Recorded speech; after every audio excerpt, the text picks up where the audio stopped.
What's going on, beautiful people? It is Monday, March 1st, 2021. Man, hope you're all doing well.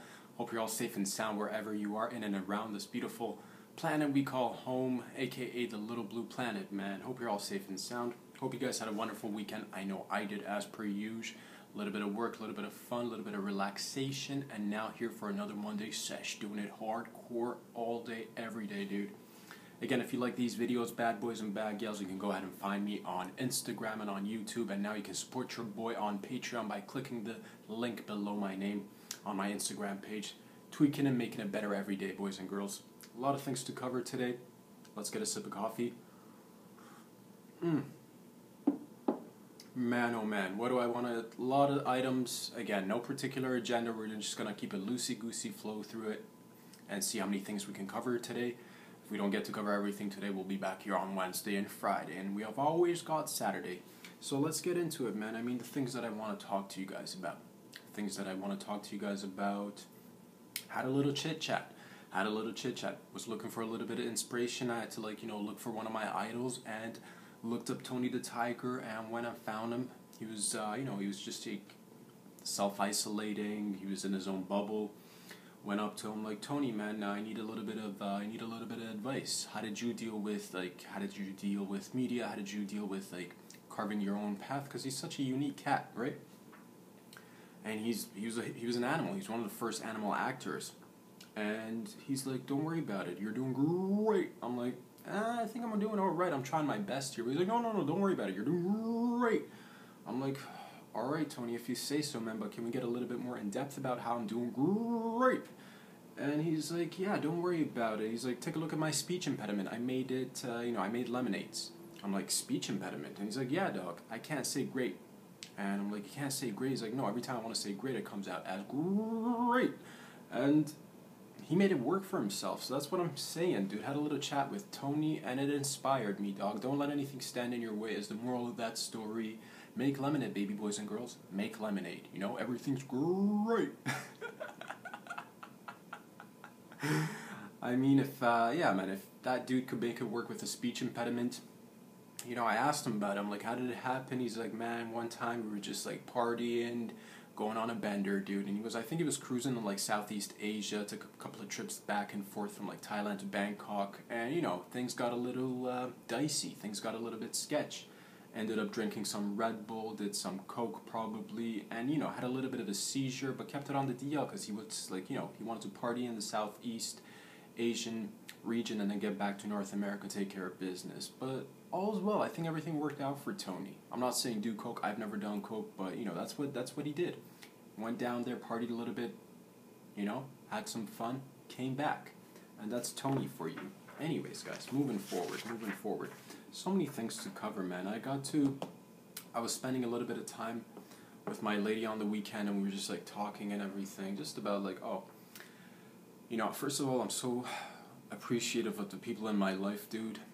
But, side note from that, we just got to talking about how we miss, just being able to do regular, normal things. And yeah, man, this year it's been a weird year. It's happy anniversary, by the way, dude. Happy Corona anniversary to all of us. The Schmovid anniversary. It's legit been a year now. Yeah, I think it broke out. I think the stock market crashed on the 13th. I think this time last year we were hearing the buzzwords and the murmurs. And yeah, man, halfway through March, I think that's when everything shut down. So happy anniversary, everybody. Hope that we don't ever do this again. Good Lord. Well, we got to talking just about random stuff and wanting to travel. She wants to visit a few places. I know I've got a bunch of places I need to go to for work and leisure. One of the places that she'd like to visit, I asked her, I'm like, what's the place that you like to visit? That's what you do when you're asking questions. I asked her, and she's like, Paris, right? And, Paris, I've been to Paris. Paris was nice. But if I'm being totes honest with you guys, it's been one of my opinion, dude, to each their own. It wasn't my favorite place. I don't think I'd want to, and again, it all depends. I was traveling in, fall, close to winter. It was kind of cold. I found that everything was expensive. Wine was cheap as shit, so it was nice to just drink a lot of wine. But the few things that I noticed in Paris, you guys, I don't know what it is, man, but just walking in your streets, dog, What's with the dog poop everywhere, yo? What is with the dog poop? I don't know. This was maybe close to probably 6-7 years ago. Maybe a little bit longer, maybe a little bit shorter, give or take. Who cares about the dates and whatnot? But yeah, man, that's what I noticed. A lot of dog poop on the ground, as if everybody's just like, you know, not into picking up dog poop. Like, you guys love your dogs. We all love dogs. But pick up the dog poop, dude. Scoopity poop. Scoop the poop. That was one thing that was strange. I noticed there was a bunch of, like, in the different parks and regions of Paris, I noticed there was a bunch of, like, you know, panhandling and, like, con men doing con man things, you know, playing the cops, trying to trick people out of their money or what have you, and they run around every time the cops came. But one thing, man, I was just telling my girl, like, one of the only, and I've traveled to quite a bit of places, and, you know, I've seen different types of peeps. I love everybody's culture. I love to just explore and learn and grow. But one thing, and I've been to some regions that are, you know, quote unquote, not as safe as Canada or the US, you know what I mean? Sometimes in certain regions you got to be careful how you travel, you know what I mean? Got to be self-aware. But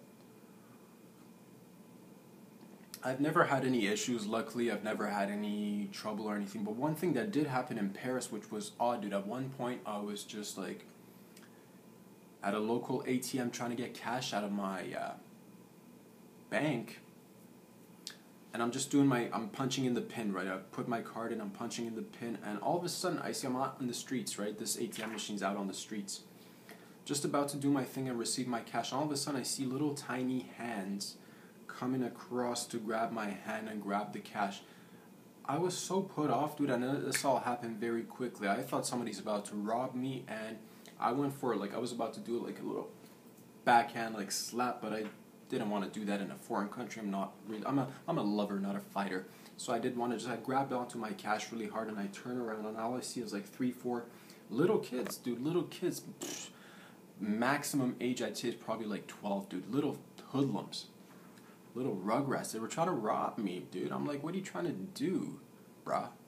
What are you trying to run along? Go play games. They're legit trying to, like, rob me in the broad daylight, man, which was interesting. I've never had that happen anywhere else, which, again, not to say that that's the norm in France or Paris or what have you. I'd like to actually, you know what I'd like to do? I'd like to be able to travel to France, and this time I want to go to the countrysides. I think if I visit Paris, it'll be a quick in and out, and then the rest of it I do want to, like, travel the countrysides, and I hear it's lovely out there. So that's on the list. But yeah, just little baby hands, dude. Baby Hands Jones, calling Baby Hands Jones, came in and tried to grab my cash, dude. Snatch that cash, bruh. Lucky I wasn't, like, again, luckily I'm a lover, not a fighter, dude. But I did go for the, like, my posture, gotta, like, you know, and I went, like, you know, adrenaline pumping, ready to go at it. But I don't want to do that, dude. I don't want to do that. I just felt bad because obviously these kids, they were in need. But yeah, man, Baby Hands Jones there trying to reach for cash, dog. Find better ways. Anyways, I would like to visit again. I'm a huge fan of traveling, but I like to go to different places, y'all. I like to go to different places. You feel me? Alright, moving on, guys. Moving on. Few videos that I wanted to share with you guys. We'll start with a little cutesy one, and then we'll move on to the other ones as well. Okay, found this one just because I'm an animal lover, guys. Found this sheep. Look at this bad boy. Aww. Sheep covered in 80 pounds of wool makes most amazing transformation, y'all. It's crazy. Look at her. Covered in mad fur and woolly, just like, so he or she got away, and he was just, like, missing for a little while, and they found him somewhere, dude. They just found him roaming around, and he had accumulated a ton of wool, dude, like 80 pounds. Like, look how big he is, dog. And you guys, you know what I'm experiencing, like, with different cameras and what have you. Again, the GoPro takes forever to upload. I'm just using my iPad for the time being. We're gonna have to figure things out together, but I wanted to share. Oh, look how cute he is. Oh.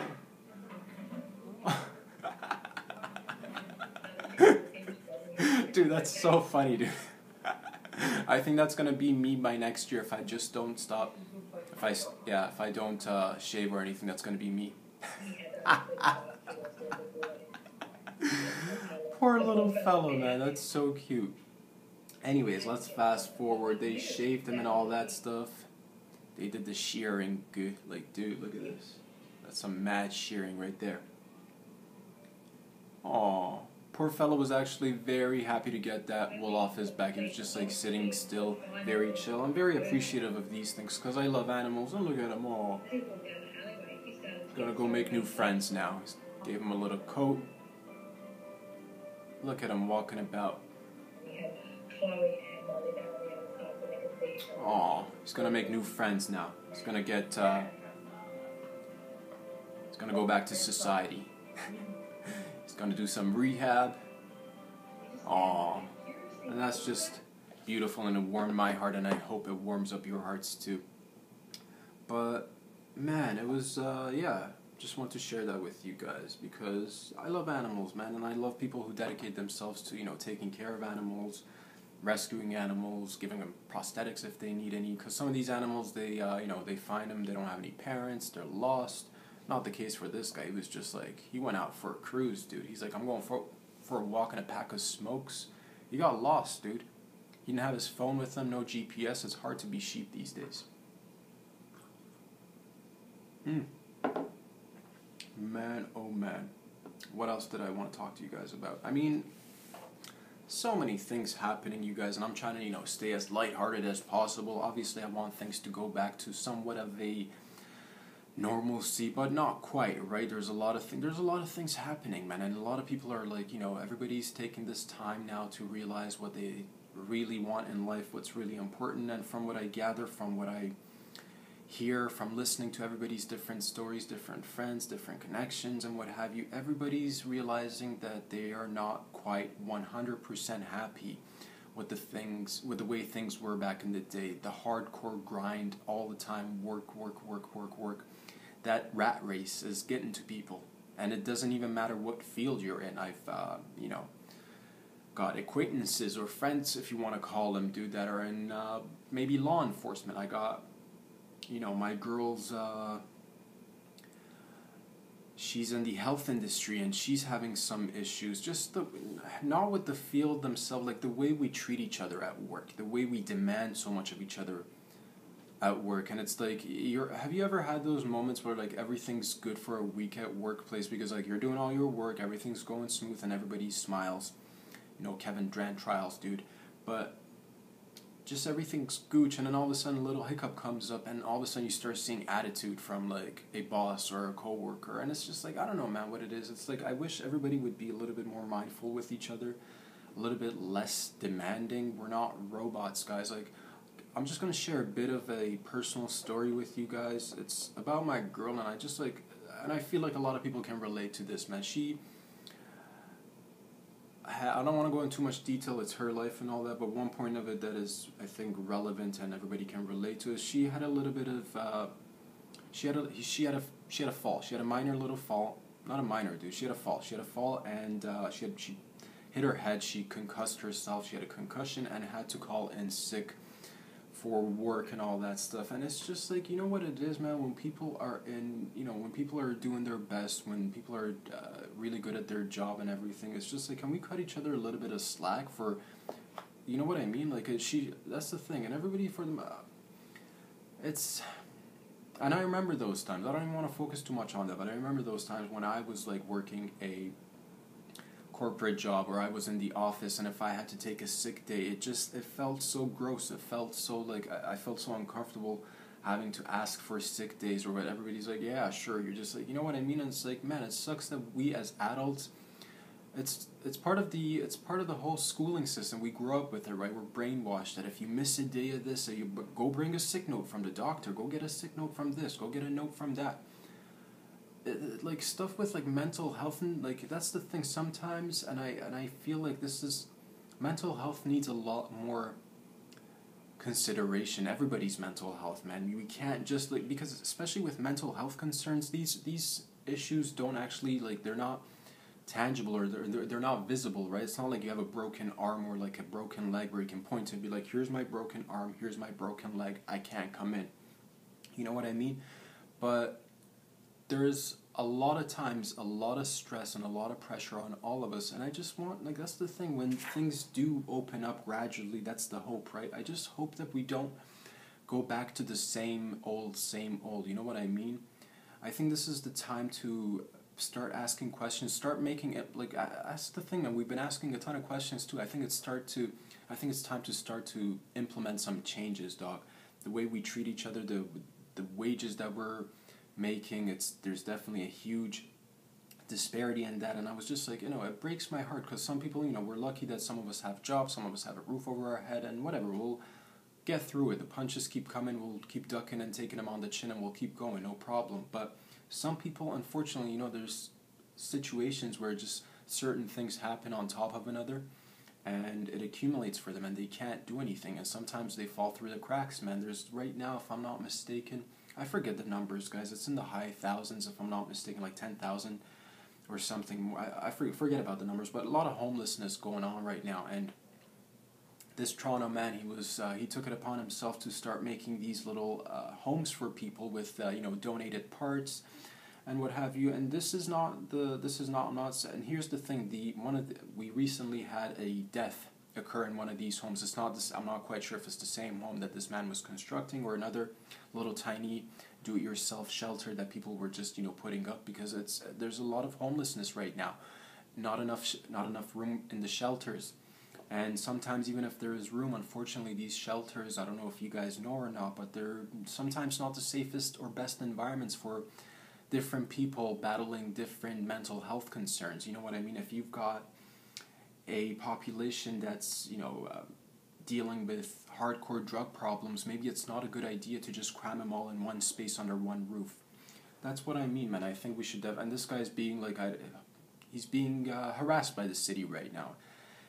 That's the thing. I don't think people should be taking it upon themselves to be doing anything. This is like vigilante stuff, but it's come to that point. Like, this is people basically looking to the government, whether it's municipal or federal, and they're just noticing gaps. They're noticing not even little, significant failures. But that's the thing. Sometimes people figure they should roll up their sleeves and start helping their fellow men, and my heart goes out, man, because this dude was legit just trying to help his brothers and sisters. And it's not to say, and here's the thing, the city comes back and obviously they're going to be saying, oh, well, houses need to be built with standards, and on places where and obviously we're supposed to have standards of safety and protocol and, all the bells and whistles. But that's the thing, some people legit don't have access to that, you know what I mean? Some people don't have any family members, some people don't have any friends or support groups. Some people have, unfortunately, maybe accumulated a criminal record or two. It's hard for them to get jobs. And essentially, we need to take care of everybody. I don't have the solution, but I think one part of that is, creating more affordable housing in general, not just for even the people that have fallen through the cracks, but there's a ton of people that are, just making it month at a time, making it week at a time, making it a day at a time. And my heart goes out, man. Because this is not just it's not going to be just COVID and then we wrap it up and it's done and over with, back to normsies, everybody's, smiles and everything. We still had issues prior to COVID. Homelessness was an issue. I know in Vancouver there's a huge homelessness population, and I know this is an issue that is a lot of places, a lot of large cities can relate to that. I know I visited San Diego about 1.5 years, 2 years ago, and stayed with my family there for about a week or 10 days. But I'm a huge hiker and walker, right? So I just roamed around the city. Ton of homelessness in San Diego, and that's what I hear. There's a ton of homelessness in LA. There's places like Skid Row and stuff where you have thousands of people just living in tents or just makeshift homes with whatever they can, and it's horrible. And I'm not saying, we need to come up with a solution, you guys. We can't just, what's a good solution? I guess we could further marginalize people. I guess we could push for, as long as, out of sight, out of mind, maybe that's the solution. We can always, pretend they're not there. That's fantastic. We could push them underground into these sewers, because we don't want to deal with it, right? As long as it's not in our neighborhood, right? As long as I don't see it and you don't see it, it's fine. Not my concern, right? Why should we worry about that? It's not going to happen to you or me, right? Ever, right? Can't happen, nah. Of course it can happen, dude. Of course it can happen. And we got to make sure that everybody's taken care of. You know what I mean? It's, I don't have the solutions, but, you know, housing market needs to be corrected. And it needs to be something that everybody can attain. You know, whether it's renting or owning, it should be something that everybody could attain to have their own little private space. We got all the land here. We got all the land we could ever use, but everybody's just like, you know, maybe one of the next steps could be, you know, expanding into other cities and maybe we don't need city centers to be so saturated with people. It's good to have cities, but it's good to have some sort of alternative option for other people. Maybe we could have more affordable housing in the, I know this is gentrification and one of its essences, but you know, I'm trying to find the silver lining here. But that's the thing, if everybody can't afford to live in Toronto, perhaps we could accommodate somewhere else. Perhaps we could make a situation where there is, you know, affordable housing, whether there are complexes, or there's a lot of thing that needs to be talked about. You know what I mean? Food, cost of food is another thing. If all of us were a little bit more self-reliant, it'd be fantastic. But that's the thing. I think these are things that we could actually talk about and achieve in the near future if we just actually get a little bit of action going and not just talks, right? A year's gone by, COVID's not new, it's going to keep on. It's going to, from what I gather, it's just going to be a part of our lives, you know what I mean? And, you know, some people are going to get herd immunity, some people are going to have to get vaccinated or what have you. I'm not any expert, but this seems to be the pattern for the time being. We need to help each other out is all I'm saying, dude. We need to help each other out. And it's just, yeah, it was interesting for me to see that the city was taking action against this dude that was trying to help peeps. If you don't want him doing that, then you should be helping the peeps. You know, he's just rolling up his sleeves and helping as much as he can. And yeah, I'm not saying that's the best way, but I rather see something rather than nothing. And I don't want to see people dying on the streets from freezing. You know, it's really cold outside, you guys. It's really cold outside in some places here in Toronto and Canada. I know in the US or around the world, everywhere, we should have basic human rights. A roof over your head should be a basic human right, is what I think. Moving on, you guys. Some news came out this past weekend that Mohammed bin Salman of Saudi Arabia, the CIA, if I'm not mistaken, they actually released some news indicating, documents rather, indicating that he actually put out a hit for Jamal Khashoggi. I'm sorry if I'm mispronouncing that name. This gentleman was a journalist, and he basically went into the embassy in Turkey and never walked out, man. They sent him 15-man hit squad, and they just chopped him into pieces and disappeared. And here we are now dealing with it, and I wanted to just show a little something with you guys. Let's watch this, and then we'll get talking about it. This is on YouTube, and it's Trudeau response to calls for action against Saudi Arabia. U.S. TV interview with the Prime Minister.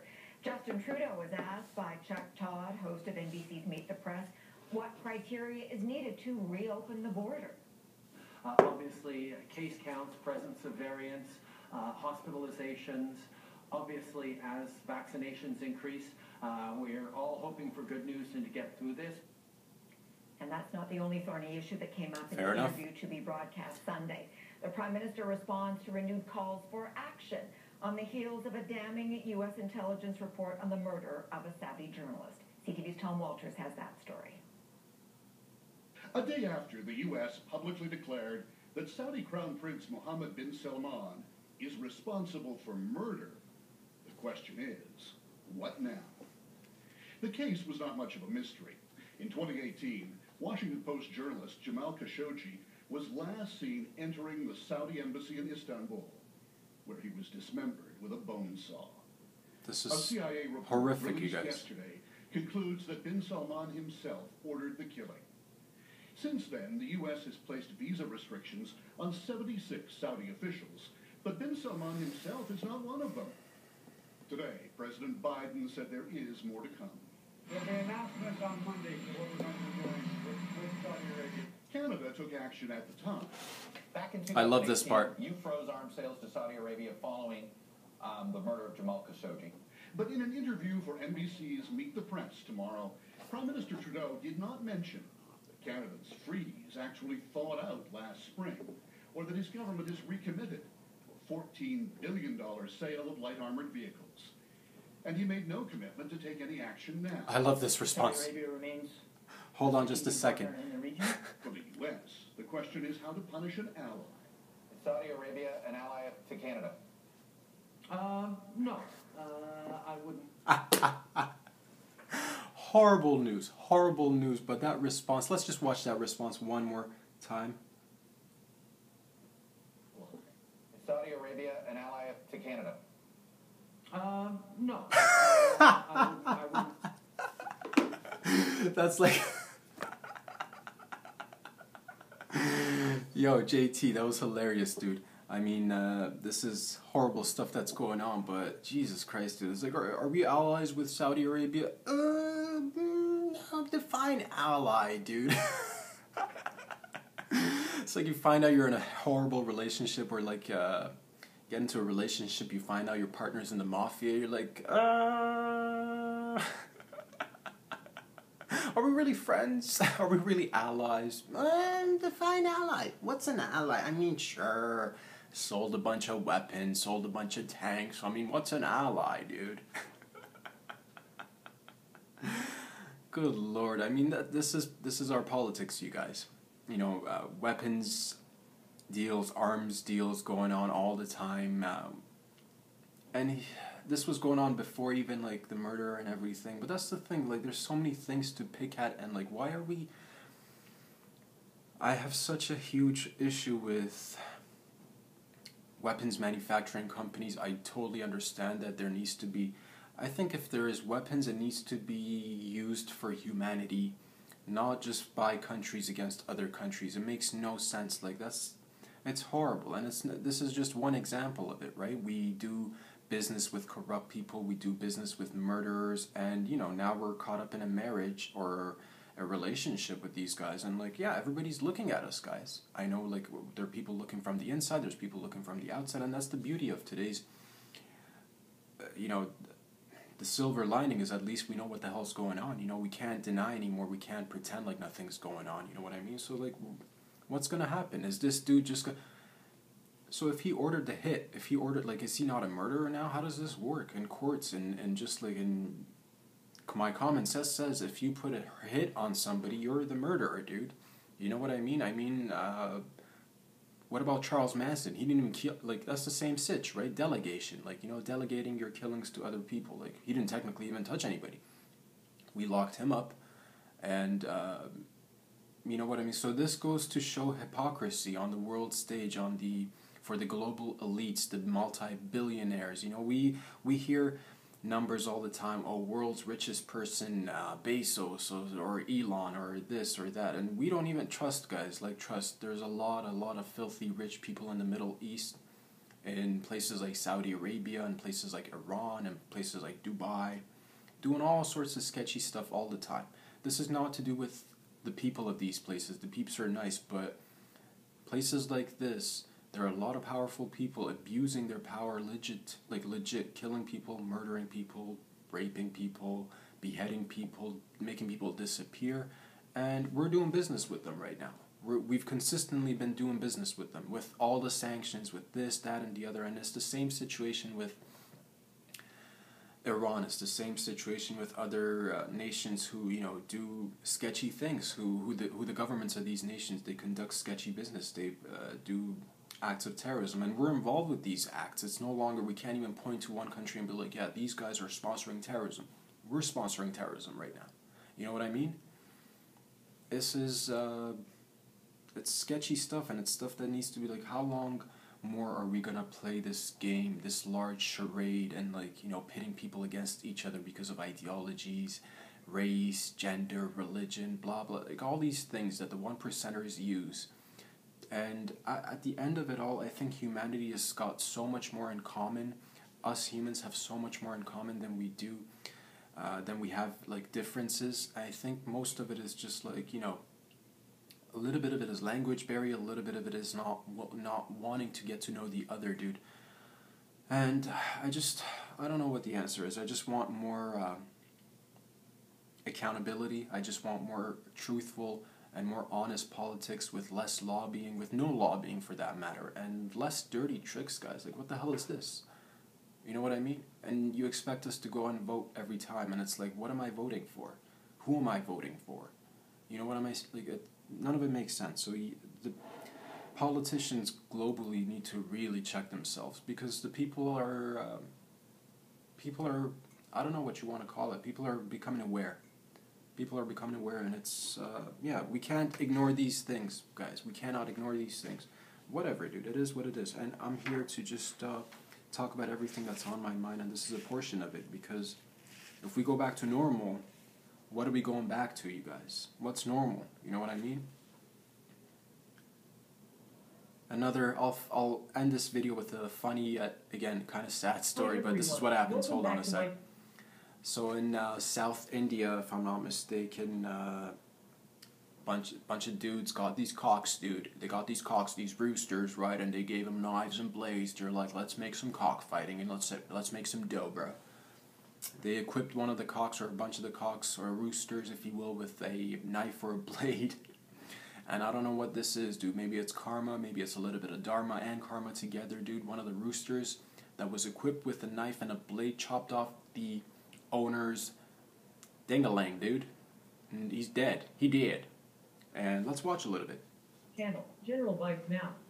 Indian rooster kills owner during cockfight. Thousands of roosters die each year in the battles which, despite the efforts of animal rights groups, attract large crowds. A rooster fitted with a knife for an illegal cockfight in southern India has killed its owner, sparking a manhunt for the organizers of the event. The bird had a knife attached to its leg when it inflicted serious wounds to the man's groin as it tried to escape, police said on Sunday. The victim, Daniel Savage, 45, who died from loss of blood. I mean, hey man, this is like Mother Nature, like, telling you to back the fuck up. You know what I mean? This is like, what are we doing, guys? Pitting animals, and this is like, this happens all over the world, whether it's, you hear pit bulls fighting, you hear roosters doing cockfights. Dude, come on, bruh. Come on. But this stuff happens because people are pushed to the corner and have no other means. You know what I mean? And it sucks, and we gotta fix it together, though. I mean, this was the rooster taking action. He had enough. With Corona and the lockdowns, it's like, yo, you don't know what you're getting yourself into. He's like, you sure you want to strap me with a knife, bro? And that's what he did, dude. He chopped off the man's genitals or something. Man's dead now. So don't abuse the animals. This is what happens. Man, oh man. This is horrible, but it's so funny because it's just like, it's... I hate to see animals being mistreated. So this is, hey man, that's just a little bit of slice of heaven right there for you. Boys and girls, ladies and gents, I hope you guys have a wonderful week. I hope you're all safe and sound wherever you are. We're going to get through this together, and we're going to get through other things together, because this is just, this is life. It's beautiful, it's great, it's enjoyable, it's fantastic to be alive, but at the same time there are issues that need to be tackled that affect each and every one of us, both personally and globally, dudes. Love you guys. I'll talk to you all on Wednesday. Go ahead and follow me on Instagram, follow me on YouTube, and you can now support your boy on Patreon.